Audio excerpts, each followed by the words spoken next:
Okay, everybody, welcome back to another episode of the AmandaFest podcast, where our mission is simple. It's to inspire and empower you to take aligned action towards your dream life, whatever that looks like for you. So every other episode, I bring on a guest, whether it's an artist, a healer, an entrepreneur, somebody who is living their version of their dream, and I bring them on to talk about what that journey has looked like for them. We talk spirituality versus practicality, mindset versus logistics, and then every other episode in between that, I do a solo vlog where I tell you guys about the last 2 weeks of my life. And essentially through that process, my intention is to be showing you, as I'm stepping into my dream life, what does that look like in real time? You know, you can hear somebody who's already achieved the thing, but my intention with these solo vlogs is to really give you a behind the curtain view as I take steps towards building my own dream. So as we've done with every episode, before we dive into this one, we're just going to take a moment to ground down. So wherever you are, whatever you're doing, I invite you to close down your eyes. I like to put a hand on my heart and one on my belly. And just start arriving here and now, tuning into your internal world, noticing your breath, breathing in through your nose and out through your mouth, in through the nose and out through the mouth. And I want you to start to set an intention, thinking about something you want to call in. So breathing that in through your nose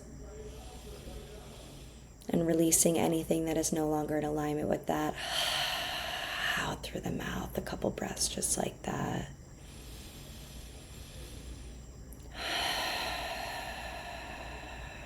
Through the nose, out through the mouth. Last one, breathing in through the nose.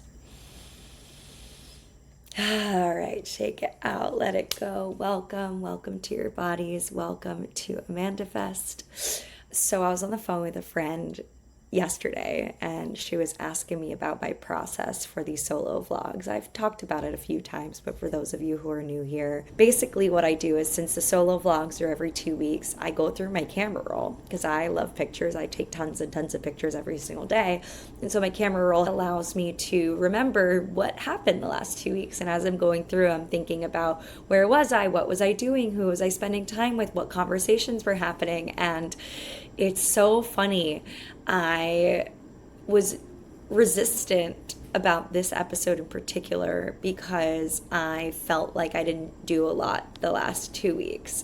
And typically, if you've been following along, you know that every 2 weeks I'm like, oh my God, I can't believe so much has happened, so much has happened.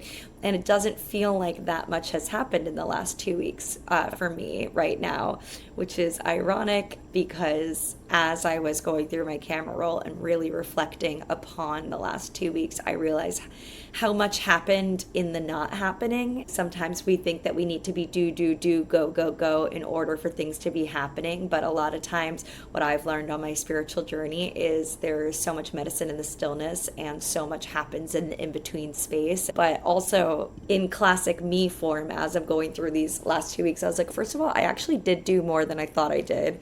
And there was big medicine and big integration that went down. As somebody that travels full time, I'm a full-time nomad. There are a lot of challenges that come with that.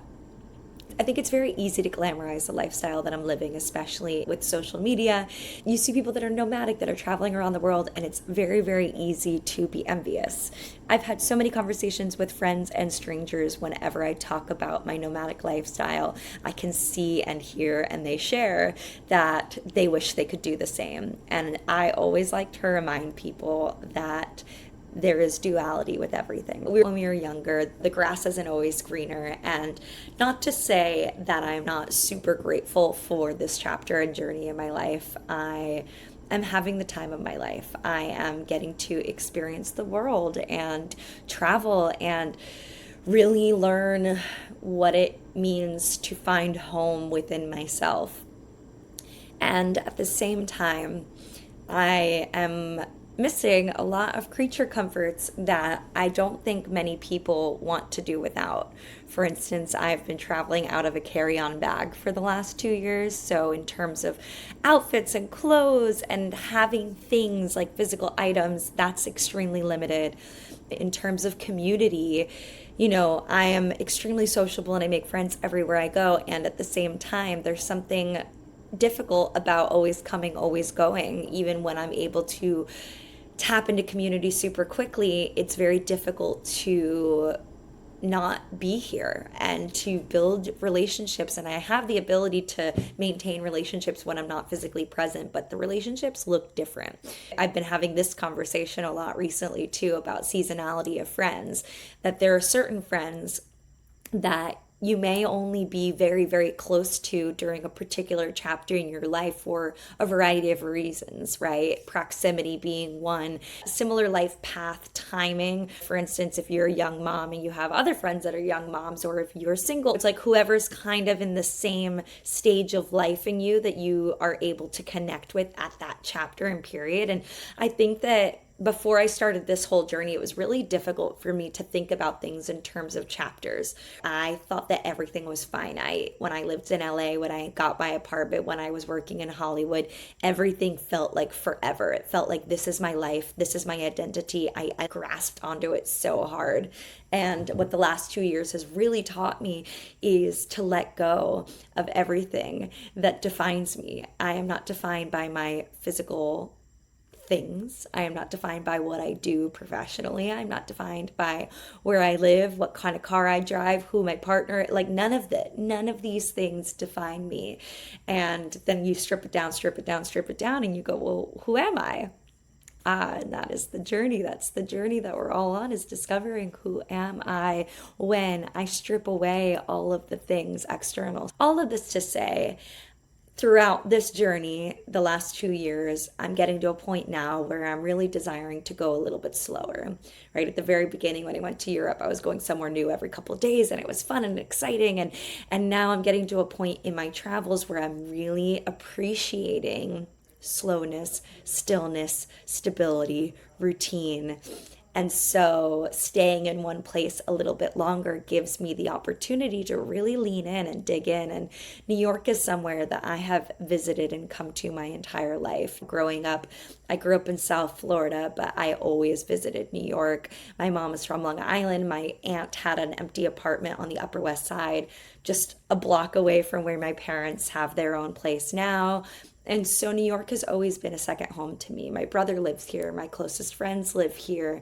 And so being here really does feel like a grounding. And I was feeling called and pulled to be here. I think I mentioned that on the last solo episode. And so as I've been here in the last month, I've really been appreciating the slowness and the stillness. And it's ironic because New York is so chaotic and crazy and there's a lot going on. And don't get me wrong, I've been doing so many things. There's something to be said about showing up when you don't want to show up. There's a quote that I saw recently that says, "Fuck your feelings, follow the plan." And I think that there's something to that. You're not always going to feel like you want to do the thing you said you're going to do. But if you show up consistently and follow the plan, magic happens. And so there's a lot of resistance coming up within me right now in sharing and in doing this. It's really not easy to show up consistently, and it's not easy to share my life, and it's not easy to spend 45 minutes to an hour every 2 weeks literally just talking to myself. And it's a beautiful practice. The conversation that I was having with my friend yesterday, where she was like, well, how do you prep for your solo podcast, and what do you want people to get out of it? And I was like, honestly, it's not that calculated. I am here to share and express. And as an artist, I'm here to just share. I'm sharing my journey. I'm allowing you to see behind the curtain of what's going on logistically in my mind, how I'm synthesizing things, and I'm hoping that whoever is listening is able to gain whatever type of wisdom they are from what I'm sharing, from my vulnerability. I know that when I hear other people's stories, when I hear the way other people think, it helps me to think differently, and it helps me to contextualize things in a new way. And every single person is different. It's like music. Artists make music to make music. They can't decide in advance how it's going to land and how it's going to make you feel. There's an intention, there's a desire. Of course, I want this music to do this, this, and this, but at the end of the day, it's going to hit every single person differently. And so my intention is that by my sharing, by my being vulnerable, by my expressing, it is one, allowing you to process your own life in a new way, maybe see things from a different perspective, and two, inspiring you to share and inspiring you to use your voice and be heard. That's my intention. And so this last 2 weeks has been so grounding. I have spent a lot of wholesome time connecting with close friends of mine that live here in the city and really just feeling like I have a home for the first time in a long time. Doing simple things that to you guys probably feel mundane, but to me feel unique because, like I said, as I'm traveling constantly, it's these really simple things that feel really special. And I know that when this chapter is complete and I am in more of a stable environment, I'm going to appreciate the small things so much more than ever because I realize what it feels like not to have these things. And the things that I'm talking about are vegging on the couch and spending a day laying by myself watching TV. I grew up with a belief that my worth was based off of my level of productivity. I had extremely active parents, and as a child, I was very, very active, always going to activities, never resting. And anytime that I was resting, I felt there was shame brought upon me for relaxing, for resting. And I'm sure there are many other people that feel similarly. I think that this is both a personal experience and also societal experience living in a capitalistic America. For those of you who are American who are listening to this, we're made to feel like if we're not constantly doing and producing and showing up in a certain way that we're worthless, and the self-talk starts looping of, wow, I'm so lazy, I'm a piece of shit, blah, blah. And it's like, damn, sometimes we just need a rest. Sometimes we get to allow ourselves to decompress and process and integrate. A mantra I've been working with the last few years is rest is productive. I don't always believe it, but sometimes I have to remind myself because I need it, especially as I'm gearing up for August. And August is going to be a fucking whirlwind. I am in New York, and then from New York I'm going to Denver to go see Rufus du Sol. Then I'm going to Nashville to work this festival, and that's going to be 4 or 5 days of nonstop partying. Then I have a week or so in between, and then I'm going to ARC for another music festival in Chicago. And so I think my body truly has just been in prep mode and in the knowing of shit's about to pop off, so let's just relax and enjoy the simplicities of life right now because we're about to be on a go, go, go cycle. So let's just slow down, breathe, chill, relax, and then move into the next sequence. So what does that look like for me? My daily non-negotiable is getting into nature and going for a walk. So every single day I've been waking up and I've been going into Central Park and walking, sometimes by myself, sometimes with a friend. I find when I'm moving, I am the most inspired and my brain is just activated in a way that it is not when I'm sedentary. So I'm having downloads, I'm having ideas, I'm having realizations, I'm able to process things. Sometimes I'm alone, sometimes I'm with my friends, and sometimes I'm on the phone. I've had some amazing virtual hot girl walks or walk-in talks where, if I want to have a catch up with a friend, instead of just sitting on the phone, I'll be like, hey, I'm going to throw on some sneakers and call you and go on a walk. And man, I've had some beautiful conversations with some friends in the last 2 weeks, friends that are going through a lot, friends that are processing some really intense things, and to be able to hear from them how they're navigating, and to learn from them and to be a part of people's journeys even when you're not physically present all the time is a really beautiful gift. So talking about seasons of friends, it's so interesting to me that there's certain friends that you're really close with during a particular period in your life because you're in alignment in terms of where you're at in life, physically, logistically, all the things. I have so many friends in my life that I do not talk to on a daily basis, but whenever we are in the same city and we have the opportunity to drop in, we do that, and it's so nourishing. And Haley has been one of these friends of mine for years and years. Her and I connected back when I was an assistant in Hollywood. She was the same. We both went on to work directly for actors for a little bit. I actually supported her in getting the gig that she did with her actor, and then she ended up moving to New York and switching careers and working in tech. And fast forward, I actually don't know how many of you guys know this, but in between, for me, leaving Hollywood and starting AmandaFest, or actually at the beginning of starting AmandaFest, there was a period of time where I needed supplemental income. And so I decided to get a remote tech job. And Haley, because I had supported her in the past, she was very enthusiastic to help me do a career transition. So a lot of you don't know, last year I literally was doing remote tech sales for 9 months, which was a whole experience unto itself. But Haley literally held my hand through the entire process. She supported me, she coached me, she helped me get the job, she helped me get connections, she taught me everything I needed to know. She is a fucking ride or die. She is an amazing person. She is someone that was kind of an acquaintance, not a super, super close friend, but just over the years and staying in touch and staying in connection and showing up in integrity has allowed us to just continue to nourish this super beautiful relationship. We've been friends for almost 8 years now, which actually blows my mind. So whenever I come to the city, Haley always reaches out to me and wants to connect. Sometimes we do a girls' day. She has a membership at Equinox, so oftentimes we will get some breakfast and do a workout and go sauna.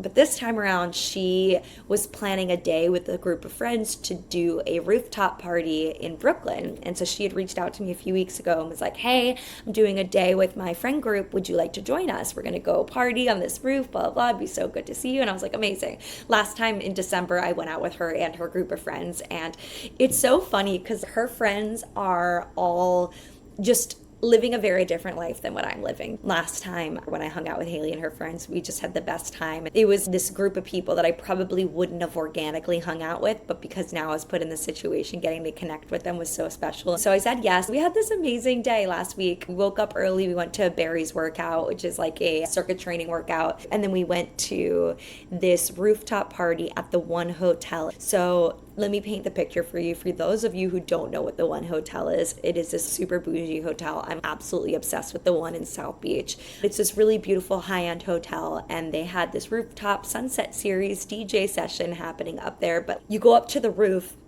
because it's Brooklyn, it's across the water from the mainland of New York City. So you get this beautiful scape of New York City skyline, and then the Brooklyn Bridge over here and the water, and you see boats going, and it is just picturesque, absolutely beautiful.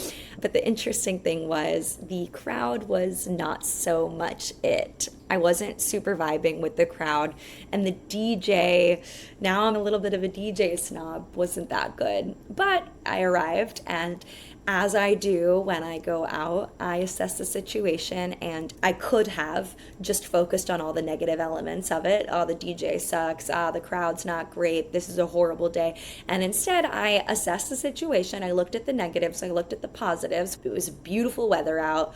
Gorgeous skyline, with this amazing group of people. I'm in my favorite city in the world, and so I got to choose in that moment, how do I want to look at this experience? Do I want to sit there and mope and leave and say it's a horrible day, or do I want to choose to look at the positives here? And so I accepted the things that I didn't like about the experience and leaned into the things that I was excited about. I was excited to get to spend time with my friend. I was excited to get to be in a beautiful place. I was excited to be outside, listen to some music. When I posted later on Instagram, I did a little panoramic of the view, and I was thinking about myself looking at somebody's story like that, and I was like, damn, if I saw that, I would be like, oh man, I have so much FOMO. That looks like so much fun. It's so beautiful. And so I posted that. And then I did a little disclaimer after talking about just this, where I was like, hey, I just want to bring up that sometimes things can look aesthetically beautiful. And this goes beyond a rooftop DJ session, but sometimes things can look aesthetically beautiful and it's not always what it seems. I think that it's very important, especially those of us that like to spend a lot of time on social media or like to compare ourselves to other people. Very, very, very important to always recognize that what you see is not always what it is. And so I posted this beautiful panoramic of the city, and then I did a disclaimer saying, hey, the music wasn't that great and the vibes weren't that great, and this wasn't the best night ever. This wasn't the most fun I've ever had, and this is the truth of life. Life holds dualities in it. This happened in Tulum when I went to go see Kind Music. This was the number one DJ set that was the talk of the town. Everybody was like, this is going to be the best set of the whole week. You gotta go, you gotta go. And we went, and it kind of sucked. Again, same situation. I was with an amazing group of people. It was there were so many beautiful elements to it that I could just focus on. But the part that was supposed to be the best part, which was the music and the vibe, wasn't it. And I was looking around at people, and it felt like a lot of people were trying to pretend that it was better than it was because they wanted to present a certain way. And I saw a lot of pictures and videos afterwards of people being like, I'm at Kind Music, like for clout, kind of same thing, like I'm on a beautiful rooftop, look how cool this is. But I think it's always important to peel behind the curtain and be like, all right, that's not always the 100% reality. And then it was funny because I posted that and I got a lot of people replying to my stories being like, oh my God, I was just at this event that aesthetically looked beautiful. This person was at a party with really hot people, and he was like, but the vibes were not it.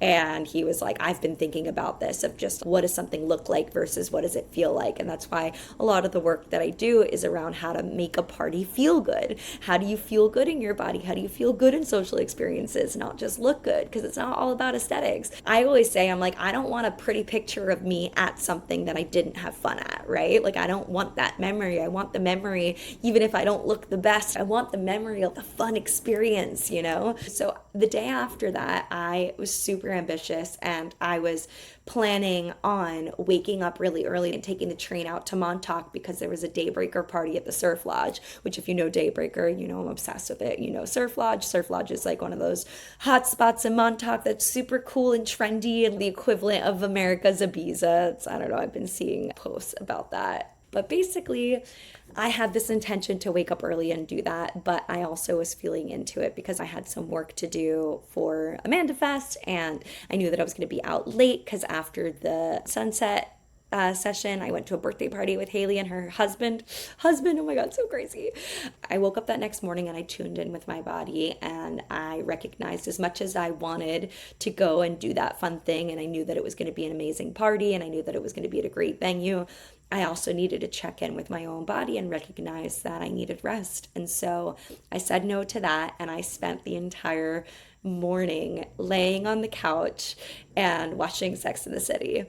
And again, seems like such a simple thing to do, but as somebody who travels all the time, and oftentimes I don't have my own space right now, I'm so fortunate to have my own space here in New York City.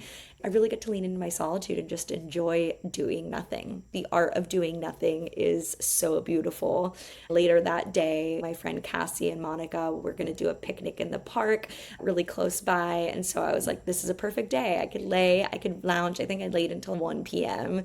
Went, got some delicious, oh my God, there's this amazing Greek restaurant right by where I'm staying that I've become absolutely obsessed with. And so I picked up some sandwiches and salads and some different pita samplers with different dips and brought it to the park, and we smoked some weed and we got to lay in the park. And Monica has this beautiful voice, so she was singing and she brought her dog, and it was, again, super simple Sunday for most people, hanging out with some friends in the park. But for me, it was like, I'm like really feeling like I'm able to appreciate and enjoy these very simple things on a level that I've never been able to appreciate and enjoy them before. And so that has been really beautiful and exciting to me. Some other moments in the last few weeks that have just been juicy and nourishing and beautiful. My other very, very close friend, Sarah, she just got married and got a place in Brooklyn. We were trying to connect. It's funny because when you're traveling, you want to like meet up with everyone and do all these things. But when you're in a place for a long time, you also want to be respectful of other people's routines. Just because I'm here in town doesn't mean that everybody's routines just disappear. And so Sarah and I were trying to coordinate hanging out, and she was like, hey, do you mind if I cook dinner? And I was like, oh my God, of course. Because there's also this thing. I don't know if you guys feel this. I felt this a lot in my early 20s. Every time I hung out with friends, we're going out, we're getting dinner, we're going for drinks, we're spending money, and we're doing things that are taking me out of my routine. If I'm trying to eat clean, it's taking me away from that. If I'm trying to stay away from alcohol, it's taking me away from that. If I'm trying not to spend money, it's taking me away from that. There's something super special about low maintenance friendships, about the friends, kind of like when you were a kid, that you could just go hang out at their house and play. When did we stop saying, hey, you want to come over and just play?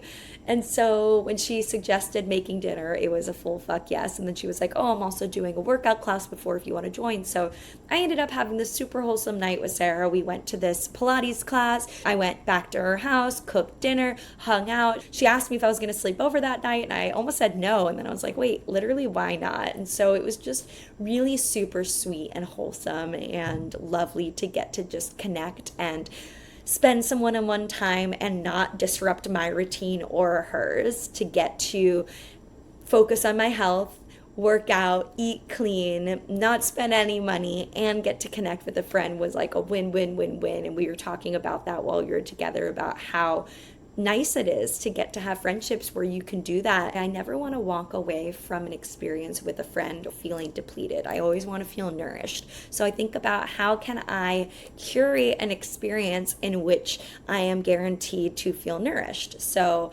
most of the time when I'm hanging out with friends or going on dates or connecting with people, I'm not doing things outside of my daily routines. If I'm not typically going to nice restaurants, or I'm not typically going to drinks, or I'm not typically doing those things, once in a while, sure, on a special occasion, I'm down to do it. But most of the time, I'm like, hey, come join me on something I'm already doing. I'm going to go for a walk. I love to bring friends on walks. I'm going to a workout class. Let's go to a workout class. Whatever it is that's already in your routine that's going to support your growth and support your momentum in continuing to be the version of yourself that you're desiring to be. My theory is that everybody that's coming in your life should be in service to that experience, and vice versa, right? If you're someone that doesn't really drink, I don't ever want to encourage bad behavior. I want to inspire you to stay on track, to reach your goals, to arrive at the highest version of yourself. Other fun highlights the last few weeks, I went to some amazing parties.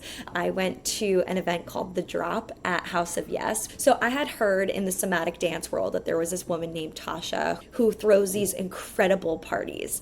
Somatic dance movement, kind of one step further from ecstatic dance. So ecstatic dance is more of a practice. These are more parties, but with a somatic kind of like theme to it.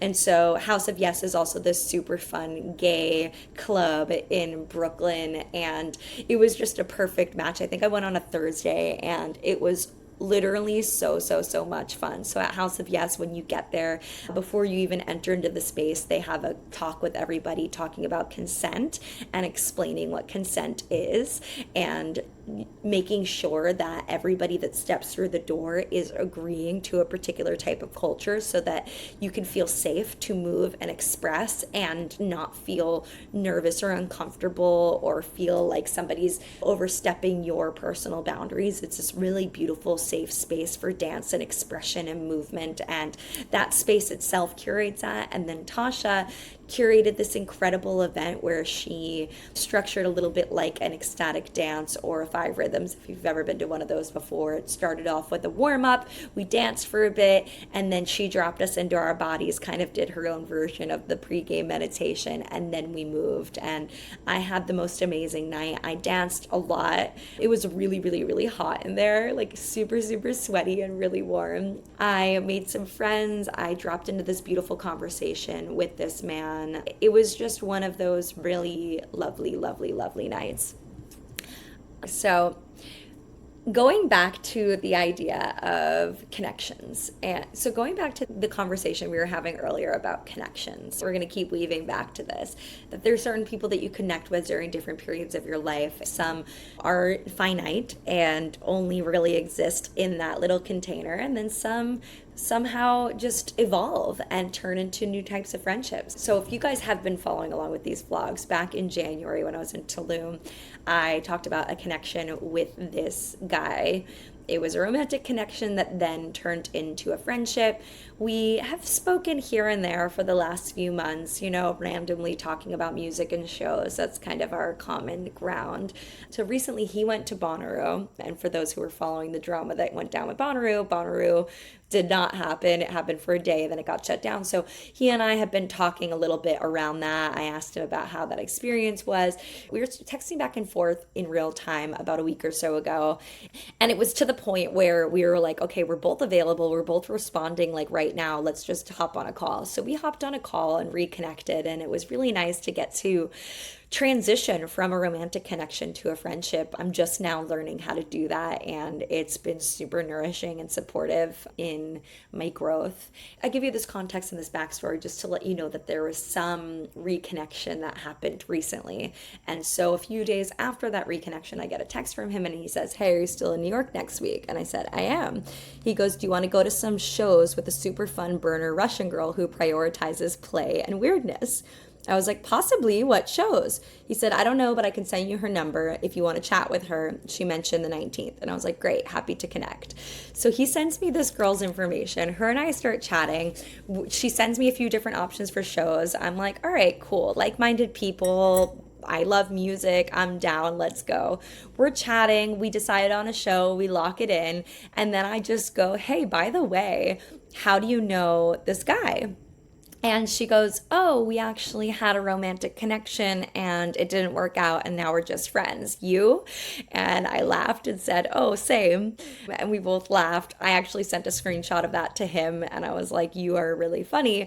I don't know why I didn't assume that this is a girl that he had been romantically connected with, but it was just a very funny setup from the get-go. We initially got tickets for one show and then the venue changed, and so we decided to go to another show. So her and I had been texting a lot, just logisticking, but not a lot getting to know each other. I'm the type of person that I'm like, if we're going to connect virtually, I'd rather just get to know you in real life. And so her and I meet at the show and it was wild. She got there a few hours before I did, and right when I got in, she just spotted me immediately. And we get to the venue. This venue was under the K Bridge in Brooklyn. We saw Walker and Royce. And it was so fun. Immediately, her and I just completely connected and vibed. My first thing when I go to a venue is I got to suss out the vibe. I need to get a lay of the land. I need to understand where's the stage. I want to understand the flow of where things go and where's the best spot to go. So I was like, "Hey, can we do a lap? Can I get an understanding?" I was like, "Where's the stage?" I couldn't even find the stage. It was an interesting layout because it was like there's the ground floor and then the stage was below it. And the crowd was so dense you couldn't see the stage. And then there was these rocks up above where you could look down. It was almost as if where the stage was, there was a little bit of a slant, and then the crowd was on the slant, and then the stage was at the bottom of the slant. So you could be on rocks up above the slant looking down at the stage. So it was this whole unique setup. So I'm like, "Hey girl," I'm like, "Are you down to do a little lap? I want to get an understanding of the lay of the land. I want to see where the stage is. I want to see where our best opportunity is." Because if you know me, you know my favorite spot at the rave, at the club, at whatever concert I'm going to is I like to be up and above the crowd. I want to be able to see what's going on, and I don't want to be down inside of people because I get really claustrophobic. And so I needed to suss out like where is the best opportunity for this to happen. And so I'm looking around. We go around the left. It's super dense and crowded. And I was like, let's loop around to the right. So we go around to the right. And again, I'm allowing my intuition to guide me, to bring me to the next spot and just figure out where to go. And as we're looking for the next spot, I'm looking at this girl and she's wearing this super cute rave outfit, and I wanted to go up to her to tell her that I liked it. And in that moment, her friend dropped her sunglasses. And so I was like, "Oh my God, I love," and then I saw her friend drop her sunglasses. So I leaned down to go grab her sunglasses. And you know that moment in the movie when two people are leaning down for something and they come up and make eye contact? So me and this girl both lean down to get the sunglasses. We both come up, we make eye contact, and we go, "Oh my God. And it was this girl that I went to summer camp with when I was a kid. And I'm pretty sure the last time we both saw each other was when we were 16. And we had this crazy reunion moment. And I'm just laughing inside. I've shared this many times, but I'm at the point now where when I run into people or when I have experiences like this, I don't even say, oh my God, I can't believe it, because it happens so frequently that I'm literally to the point where I'm like, oh my God, of course, in a crowd of thousands of people, I'm gonna bump into the one person that I know. I don't even live here. That was hilarious. And whenever those moments happen for me, I always attribute it to divine alignment. I am like, every time I am seeing the same person or having these crazy synchronicities, I am just constantly in my head like, yep, I am exactly where I'm meant to be. Thank you, universe, for the confirmation. And so we hung out for a little bit. Eventually, I was able to manifest our way onto the best spot, honestly, in the whole venue. Like right as we came up, somebody was leaving. I love when I'm hanging out with new people and I get to see my magic through their eyes. Because sometimes I forget that I'm super fucking magical. Because she was not sure how things were going to play out, like where we were going to stand. And I was like, don't worry, we're going to get a great spot. This is going to happen. This is going to happen. And she was just like, okay, I trust. I'll follow you. And then as everything that I was saying started to manifest, and she saw that I ran into this friend, and she saw this and that, and she's just like, oh my God, you're magic. Everything you say happens. Like, that's crazy. I was like, stick around, girly pop. You ain't seen nothing yet. So we have this amazing time. We're dancing on the rocks. I made friends with a couple ravers nearby. I just feel very excited when I get to practice what I preach and I get to be in these environments and I get to show people how to support other people. There was a guy that needed water and gum and, helping people get in and out of the crowd and communicating with the people next to us and making sure everybody feels good and nobody's trampled. And it's just really cool to get to be in those environments and be so grounded in your body and feel so safe within yourself and see how people respond to that. And everyone around me was like, oh my God, you're so cool. I love you. I want to get your information. But raves, when people like you, they'll give you candy, which is a bracelet. Just having these really beautiful little moments was, again, this confirmation and reminder of, I'm exactly where I'm meant to be. I'm so grateful. I'm thinking back to a time when I didn't feel as confident and I wasn't showing up in this way and people weren't responding to me in that way. And so that was super cool to get to practice and experience. And then after that, I felt complete after about like an hour and a half. And I invited this girl to come with me. I had a very close friend that I also worked with back in Hollywood, same time that I worked with Haley. He is someone that I see very infrequently, but when I'm in the city, I get to connect with people that I don't get to see all the time. And he had a birthday party like 10 minutes away from the venue. And it was at this beautiful rooftop overlooking the city. Again, we're in Brooklyn, so we're across from the Manhattan skyline. So at this like gorgeous Manhattan skyline. But before we got there, I said to this girl, I was like, hey, I am having so much fun with you. I am going to this party next. I'd love for you to join, but I don't want you to feel obligated. Using my friend's method, Fino, feel invited, not obligated. I invited her. She was like, yeah, I'm in flow. I'm down. Let's go. And so she had a car. She drove us there. We get there and both of us are like, wow. It was truly one of those quintessential New York City nights. We went to this amazing rave under a bridge to now we're at this bougie rooftop overlooking the city. We get there and we get to see my friend. We're having all these beautiful conversations. And then we went from there to a club for a little bit. The club wasn't exactly my vibe, but it was fun, again, to be with this group of people. She joined for that too. And then she ended up driving me to the train and I was going to take the train home. Thought my night was over at that point. It was not. So I get on the train and going back from Brooklyn to where I'm staying, it's 2 stops. So I had to take the train to a certain point and then transfer and then go on another set of trains. And so I'm on the train. It's like 2 a.m. I haven't done this in a really long time where I'm like literally on a train with a bunch of young drunk people. And so I'm keeping to myself. I'm listening to some music, I'm vibing. I didn't drink that night, obviously. So I'm just in my own world. I notice this cute guy out of the corner of my eye while I'm on the train. I notice him, but I don't really do anything about it.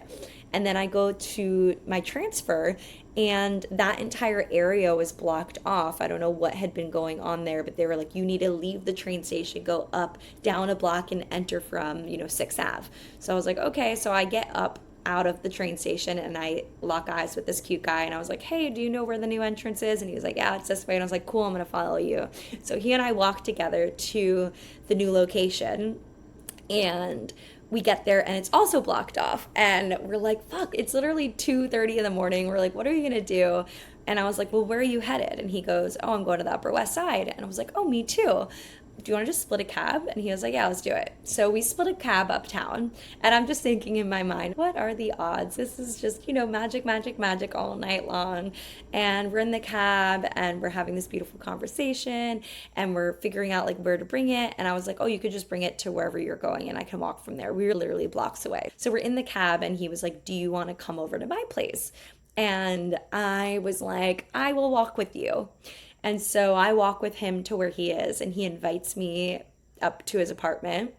And an old version of me would have been like, fuck it, do it for the plot, let's go. But this version of me is like, that's not necessary. It's 2:30 in the morning. I am truly desiring partnership, and I know that in order to call that in, I need to be making decisions and showing up in integrity with who I say I want to be and what I say I'm desiring. And I was having that conversation earlier in the evening with this girl, and now I'm being presented with an opportunity to make a choice.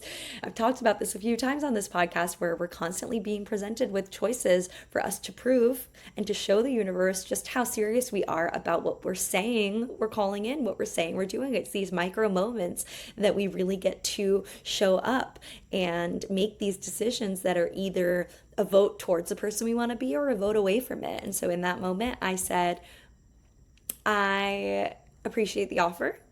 I can give you my phone number and, I'd love to see you again. And he was like, kind of disappointed, but he goes, okay. So then I said, all right, good night. I walked away. And funny enough, this was 4 days ago, 5 days ago. I haven't heard from him since. So confirmation from the universe that had I gone upstairs with him, I probably wouldn't have heard from him again anyway. And so I'm grateful that my intuition said no to that. And yeah, I think it's funny. I think it's very funny that, here he had this opportunity to connect with me, and it was extremely clear based off of his lack of reaching out that there was only one thing that he was interested in, and it wasn't in connecting with me and getting to know me better. And so I'm proud of myself for that, and I'm sharing that win, because these little moments, especially in connection with men, I'm getting better and better every single time. And so it's funny, my friend was listening to a solo episode of mine recently, and she goes, is this spiritual, call her daddy? And I'm like, no, it's just, I'm showing you guys, being super real, raw, and honest about my experiences and what I'm learning and how I am navigating this thing called life. And I don't have all the fucking answers, but all I can do is continue to learn and grow and make different choices and show up better each and every single time. So that was my week of not doing much. I did the sauna rave, I did the rooftop party, I did Tasha's The Drop, I went to a rave under the Cape Bridge, I went to a rooftop birthday party, I spent time with friends. I think it's just so funny that I did all of these things in the last 2 weeks. And as I was prepping for this episode, I just kept saying to myself, wow, this episode's gonna be so boring. I literally did nothing happened. But I will say, beyond all of these things, all of these tidbits, all of these, the biggest message and lesson that has come through for me in the last 2 weeks, and the recurring conversation that I've been having with friends upon friends has been that life is about the journey, not the destination. Now I know that is super cliche, we've heard it a million times, but truly through the conversations that I've had in the last few weeks, this has landed for me in a way that it has never landed before. I am questioning and asking myself, what do I want in life? What is all this for? What am I working towards? And I think a past version of me would have said, oh, all of this is so that I could meet someone and have a family and have babies and da-da-da-da-da and da-da. And now I'm starting to reassess. I'm not saying that I don't want to get married. I'm not saying that I don't want to have babies, but I am saying that, one, I don't feel like that's the final destination. And two, that might not even be a destination of mine at all. And three, I don't even think that there is a fucking destination. I think that me personally choosing to be nomadic and choosing to build my own business and choosing to go down this super uncertain path of life has been me choosing impermanence, whereas I'm surrounded by other friends that are married, that are buying houses, that are having babies, that have chosen more secure career paths. And I'm witnessing now in life how life just throws curveballs at you. Things change, people die, things happen. Health is not a given. Fertility is not a given. Stability in your job is not a given. Stability with your partnership is not a given. Financial security is not a given. And you may have something one day and not have it the next day. And so I think that throughout all of my experiences in the last few weeks, but throughout all of my experiences in life, but particularly these last 2 weeks, I've really been synthesizing and thinking about it and seeing different people and having conversations of people that are in different various stages of these lives. I'm like, the biggest message that has come through is that it's all impermanent. No matter if you choose the risky path or the safe path, there's no such thing as a safe path. The safe path is an illusion.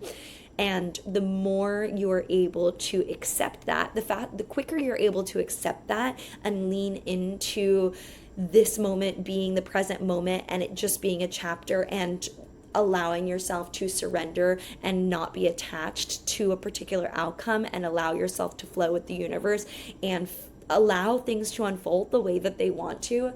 I believe that is the secret to a happy life. That and gratitude. Living in gratitude of what you have now in this moment, and non-attachment of what you have in this moment, not being attached, and knowing that things are going to shift, that they are going to change, that your life will not look like it looks like right now forever, and that is a good thing. This too shall pass, the good, the bad, all of it. This moment is finite and impermanent. And this is why these are like the big lessons of life: impermanence, surrender, non-attachment. This is what it's all about.